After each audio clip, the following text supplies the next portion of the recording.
தினம்தோறும் விளக்கேற்ற நல்ல எண்ணெய் இதயம் நல்லெண்ணெய். மகா சந்நிதானம் ஸ்ரீல ஸ்ரீ மாசிலாமணி ஞான சம்பந்த தேசிகர் அவர்களுக்கு என் பணிவார்ந்த வணக்கங்கள். அதேபோல் 18வது குரு மகா சந்நிதானம் ஸ்ரீல ஸ்ரீ சத்ய ஞான மகாதேவ தேசிக பரமாச்சாரிய சுவாமிகள் வேலுக்குறிச்சி ஆதீனம் அவர்களுக்கும் என் பணிவார்ந்த வணக்கங்கள். இன்று தெய்வ சேக்கிழார் விழா 2வது நாள். சைவ சமயம் நமக்கெல்லாம் தந்த பொக்கிஷமான 12 திருமுறைகள் புத்தகத்தையும் முருகப்பெருமானின் முக்கியமான கோவில்களில் ஒன்றான திருச்செந்தூரின் தலபுராணத்தையும் தர்மபுர குருமகா சந்நிதானம் சுவாமிகள் கையால் பெற்றுக்கொள்வது எனக்கு மிகப்பெரிய ஆசீர்வாதம், கௌரவமும் ஆகும். இந்த 12 திருமுறைகளும் சைவ சமய ஆச்சாரியார்கள் நமக்கெல்லாம் தந்த கொடை. எளிமையான தமிழில் சிவபெருமானை யார் வேண்டுமானாலும் துதி செய்ய இந்த 12 திருமுறைகளே போதும்.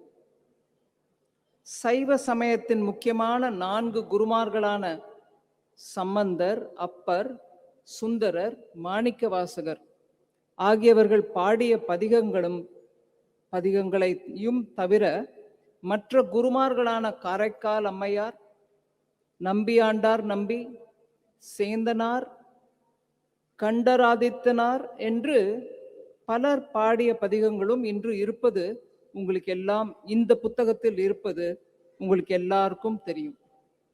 இவை தவிர முக்கியமான 63 நாயன்மார்களில் வரலாற்றை சொல்லும் பெரிய புராணமும் 12வது திருமுறையாக இதில் அடங்கி உள்ளது. சிவனை இந்த அருளாளர்கள் எல்லாரும் சேர்ந்து பல கோவில்களுக்கு சென்று பாடிய பாடல்கள் இவை. இதையும் தாண்டி இந்த திருமுறைகளில் இன்னும் பல விஷயங்கள் இருக்கின்றன. தமிழ் மொழி, தமிழ் இலக்கியத்தை பற்றி நாம் பல இடங்களில் பேசுகிறோம். இந்த சைவ திருமுறைகளில் உள்ள தமிழ் வளத்துக்கு ஈடே இல்லை. ஏதோ பண்டிதர்கள் மட்டுமே படித்து பண்டிதர்களுக்கே உரிய என்று நினைத்து கொண்டிருந்த தமிழை சாதாரண மக்களுக்கும் தெரிந்து கொண்டு பாட இந்த திருமுறைகள் உதவி செய்தன. பலவிதமான தமிழ் இலக்கிய மரபுகளை இந்த திருமுறைகளில் நாம் பார்க்கலாம். உதாரணமாக தாண்டகம் என்ற தமிழ் யாப்பு வடிவத்தை எடுத்துக்கொள்வோம். திருநாவுக்கரசர் தான் தமிழில் முதலாக இந்த வடிவத்தை அதிக அளவில் பயன்படுத்தியவர். அதனால்தான் அவர் தாண்டக வேந்தர் என்றும் தாண்டக சதுரர் என்றும் புகழப்படுகிறார். திருக்குறு தாண்டகம், திரு நெடுதாண்டகம் என்று கிட்டத்தட்ட 99 தாண்டக பாடல்களை அவர் பாடியிருக்கிறார். அதே போல சம்பந்தர் மாலை என்று, அதாவது ஆங்கிலத்தில் சொல்ல வேண்டுமானால் பாலிண்ட்ரோம் என்று ஒரு இலக்கியத்தில் ஒரு வர்ணனை உண்டு. பாலிண்ட்ரோம் என்று ஆங்கிலத்தில் சொல்லப்படுகிற இடமிருந்து வலம் படித்தாலும் வலமிருந்து இடமாக படித்தாலும் ஒரே மாதிரியான ஓசை தரக்கூடிய பாடல்கள், பிறகு ஒரே ஒரு சொல் திரும்ப திரும்ப வந்து வேறே அர்த்தம் தரக்கூடிய யமக பாடல்கள் என்று சம்பந்தர் தமிழோடு விளையாடி இருக்கிறார்.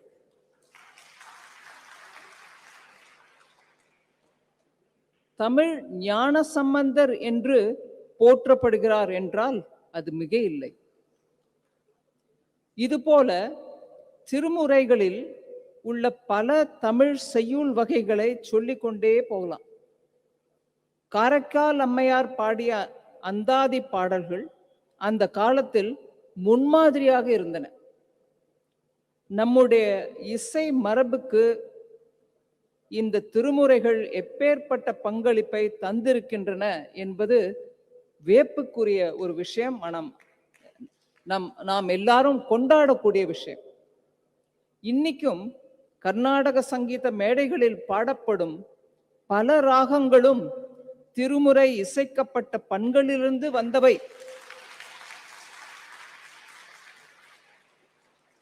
இது எல்லா கலைஞர்களும் ஒப்புக்கொள்வார்கள்.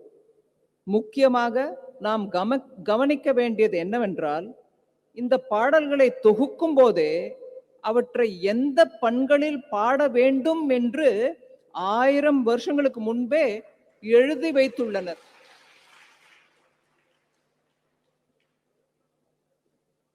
இன்று வரை நம்முடைய ஓதுவா மூர்த்திகள் அதே முறையை பின்பற்றி இன்னின் கருவிகளை வைத்து இசைக்கப்பட்டு கோவில்களில் பாடிக்கொண்டு வருகிறார்கள். அதே போல இந்த திருமுறைகள் இன்னின் கருவிகளை வைத்து இசைக்கப்பட்டன என்று விளக்குவதற்கும் பல ஆவணங்கள் நம் முன் உள்ளன. யாழ், உடுக்கை, கொட்டு என்று பல இசை கருவிகளை வைத்து திருமுறைகள் இசைக்கப்பட்டிருக்கின்றன. இப்படி 1000 ஆண்டுகளுக்கு மேலான இசை பாரம்பரியம் உள்ளவை இந்த திருமுறைகள். இந்த திருமுறைகளை பாடி கோவில் திருவிழாக்களிலும் தினசரி பூஜைகளிலும் நடனங்கள் கூட ஆடப்பட்டன. மாணிக்கவாசகரின் திருவெம்பாவைக்கு அகமார்க்கமாக நடனம் ஆட வேண்டும் என்று திருவெற்றியூரில் கல்வெட்டில் குறிப்பிடப்பட்டுள்ளது.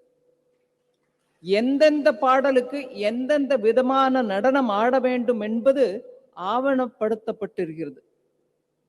துதிப்பாடல்கள் என்பதையும் தாண்டி இந்த திருமுறைகளுக்கு பல துன்பங்களை தீர்க்கும் சக்தி இருக்கிறது.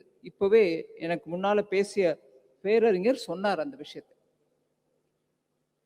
இது பலரின் அனுபவபூர்வமான நம்பிக்கை. அந்த வரியை முதல்ல திருப்பி சொல்ல விரும்புகிறேன். இது பலரின் அனுபவபூர்வமான நம்பிக்கை. இந்த காலத்திலும் இதை பல இடங்களில் பார்க்கிறோம். கோளறு பதிகத்தை படித்து தங்கள் கஷ்டங்களிலிருந்து விடுபட்டதாக பலர் கூறுவர்.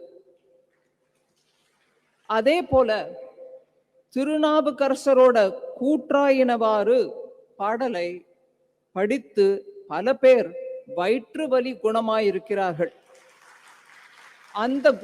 அந்த அனுபவத்தையும் பல பேர் எடுத்து கூறுவார்கள். பதிகங்களால் கிடைக்கும் பலனை சொல்லிக்கொண்டே போகலாம். இந்த திருமுறைகள் தரும் வரலாற்று செய்திகள் கூட முக்கியம். அக்காலத்திலே நடந்த பல நிகழ்வுகளோட ஆவணமாக திகழ்கின்றன இந்த திருமுறைகள். கல்வெட்டுகளில் உள்ள மகேந்திர பல்லவன் சைவ சமயத்துக்கு மாறிய நிகழ்வை சேக்கிழார் பெருமான் பெரிய புராணத்தில் எடுத்து உரைக்கிறார். அதே போல நெல்வேலி போரில் நின்ற சீர் நெடுமாற நாயனார் வெற்றி பெற்ற செய்தி கூட சுந்தரமூர்த்தி நாயனார் பதிவு செய்துள்ளார். ராஜசிம்ம பல்லவன் கைலாசநாதர் கோவிலுக்கு கும்பாபிஷேகம் செய்ய நாள் குறித்த போது அதே நாளில் பூசனார் நாயனார் மனத்தில் கட்டிய கோவிலுக்கு போவேன் என்று சிவபெருமான் சொன்ன விஷயம் கல்வெட்டுகளிலும் உள்ளது. கல்வெட்டுகளிலும் உள்ளது, திருமுறைகளிலும் உள்ளன. சைவ சித்தாந்தத்தின் தத்துவ மரபை இந்த திருமுறைகளில் நாம் காணலாம். திருமூலரின் திருமந்திரம் சைவ சித்தாந்த தத்துவத்தின் அடித்தளமாகவே இருக்கின்றன.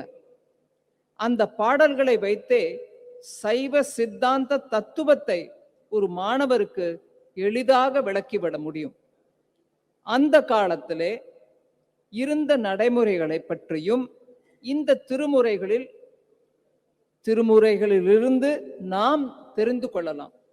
குறிப்பாக நீதி முறைகளை பற்றியும் தீர்ப்புகள் எப்படி கொடுக்கப்பட்டன என்பதை பற்றியும் இவற்றில் பதிவாகி இருக்கிறது.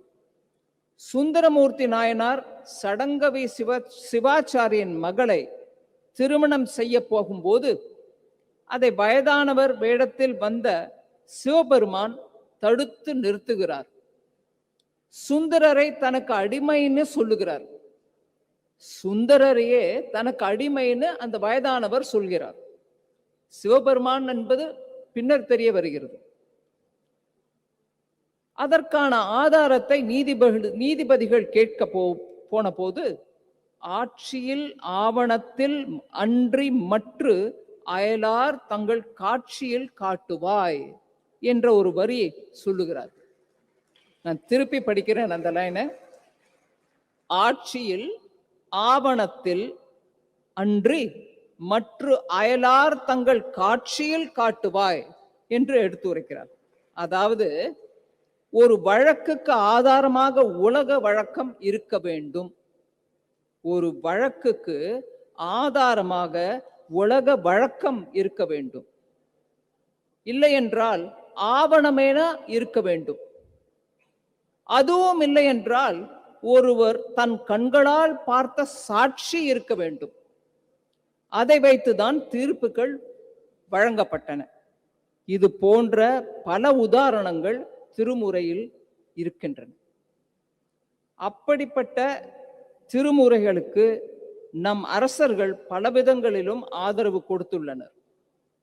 ராஜராஜ சோழன் இவற்றை சிதம்பரம் கோவிலில் எடுத்து நம்பியாண்டார் நம்பி மூலம் தொகுக்க சொல்லி அதை பாட 40க்கும் மேற்பட்ட ஓதுவார்களை தஞ்சாவூர் கோவிலில் மட்டும் அமர்த்தி இருக்கிறார் ராஜராஜ சோழன்.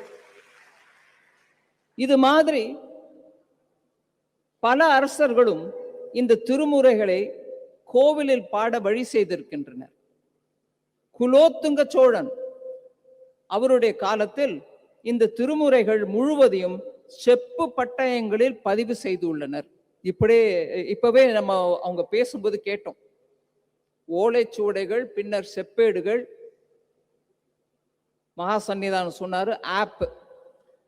ஸோ இன்னைக்கு விதவிதமான முறையில டெக்னாலஜி பரவ நம்மளும் அதுக்கு ஏத்த மாதிரி திருமுறைகளை எடுத்துக்கொண்டு செல்கிறோம்.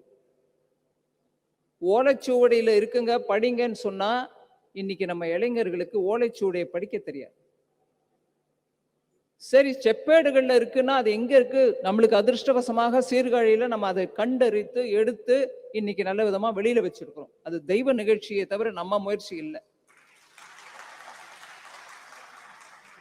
ஆனா நம்ம எல்லார் கையிலும் இருக்கிறது செப்பேடோ ஓலைச்சுவடியோ இல்ல போன்.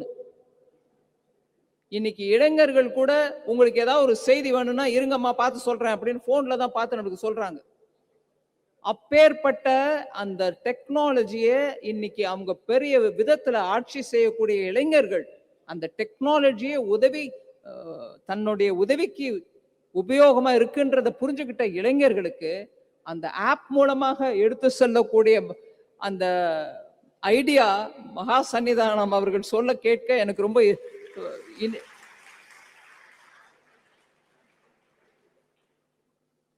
இளைய சமுதாயத்திற்கு சேர்ந்து அடைய வேண்டும் என்னும் அவருடைய அந்த ஆவலை எப்படி எடுத்துட்டு போறாரு டெக்னாலஜி மூலமா அப்படிங்கறது நம்மளுக்கு நல்லா விளக்கி சொன்னாங்க. அதுக்கோசம் நான் நன்றி தெரிவிச்சுக்கிறேன். சோ இந்த குலோத்துங்க சோழர் காலத்துல இந்த திருமுறைகள் முழுவதையும் செப்பு பட்டயங்கள்ல பதிவு செஞ்சாங்க. அண்மையில சீர்காழியில கூட சில செப்பேடுகள், தேவாரம் எழுதப்பட்ட செப்பேடுகள் கிடைத்துள்ளன. நம்ம பிரதமர் மோடி அவர்கள் அவருடைய தலைமையிலான அரசு தமிழகத்திற்கும் தமிழ் முறைகளுக்கும் பலவிதமான கௌரவம் செலுத்தி வருகிறது. முதல் முறையாக இந்த வருடம் ஓதுவா மூர்த்திகளுக்கு பத்மஸ்ரீ விருது வழங்கப்பட்டது.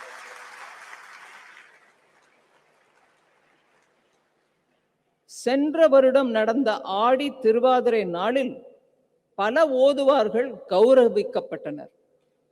அதே போல தமிழ்நாட்டில் சைவத்திற்கு அடையாளமாக இருக்கும் ஆதீனங்களையும் பிரதமர் மோடி அவர்கள்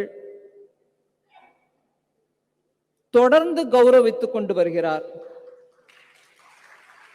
முக்கியமாக புதிதாக நிறுவிக்கப்பட்ட நாடாளுமன்ற அந்த பரிசரத்துல ஆதீனங்களுடன் சென்று தானும் சென்று அந்த செங்கோலை வைக்கப்பட்டதை நாம் மறக்க முடியாது.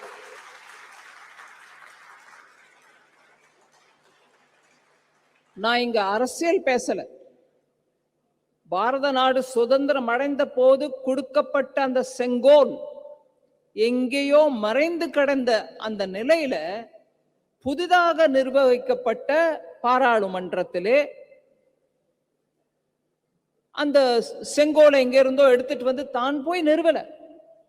பிரதமர் அவர்கள் எல்லா விதமான பூஜைகளும் அதற்கு முன்தினமே ஆதீனங்களுடன் அமர்ந்து செய்து ஆதீனங்கள் வழி முன்னேற அவர் பின்தொடர்ந்து சென்று அந்த செங்கோலை பார்லிமெண்ட்ல நிரூபித்தார். இதை நாம் நினைவு கூற வேண்டும். திருச்செந்தூர் தலபுராணம் நூல் சாதாரணமான புத்தகம் இல்லை. இதை பாடிய வென்றிமாலை கவிராயர் திருச்செந்தூரில் திரு சுதந்திரர்கள் குடும்பத்தில் பிறந்து அங்கே கோவில் மடைப்பள்ளியில் வேலை செய்தவர். அங்கிருந்து அவரை சரியாக வேலை செய்யவில்லை என்று வேலை நீக்கம் செய்யப்பட்டவர். அதன் பின் முருகன் அருளால் கவி பாடும் திறமை அவருக்கு கிடைத்தது. அப்படி பாடப்பெற்றதுதான் இந்த தலபுராணம். இதையும் காலத்தின் போக்க பாருங்க. இப்படி எழுதப்பட்ட அந்த தலபுராணத்தையும் அந்த ஊர் மக்கள் ஏற்றுக்கொள்ளவில்லை. அந்த காரணத்தினால் மனம் வெறுத்து அவர் கடலில் அதை எரிந்து விட்டார். வென்றிமாலை அந்த எழுதிய தலபுராணத்தை மனம் நொடிந்து கடலில் எரிந்து விட்டார். அந்த சுவடிகள் இங்கே இருந்து இலங்கை போய் சேர்ந்து அங்கே ஒரு கரையோரத்தில் ஒதுங்கியதாம். அங்கிருந்த ஒருவர் அதை எடுத்து பூஜை அறையில் வைத்து வழிபட்டார். அந்த ஊரில் ஒரு நோய் பெரிசாக பரவிய போது அந்த சுவடி வழிபாட்டில் இருந்த அந்த வீட்டில் மட்டும் அந்த நோய் பரவவில்லை. அப்படிப்பட்ட பெருமை உடையது இந்த திருச்செந்தூர் தலபுராணம். ஆகவே இந்த நூல்களை வெளியிடுவது, அதன் முதல் பிரதியை நான் பெறுவது, முன்னே நான் ஏற்கனவே சொன்ன மாதிரி எனக்கு கிடைத்த பெரிய பாக்கியம். பல பெருமைகளை உடைய திருமுறைகளை தருமை ஆதீனம் சிவாலயத்தோடு சேர்ந்து அழகாக பதித்திருக்கிறார். சிவாலயம் மோகனோடு சேர்ந்து அழகாக பதிப்பித்திருக்கிறார். காலம் காலமாக தர்மபுர ஆதீனம் சைவத்துக்கும் தமிழுக்கும் செய்கிற தொண்டு அளவிட முடியாது. தமிழ் இலக்கியங்களை ஊவேசா அவர்கள்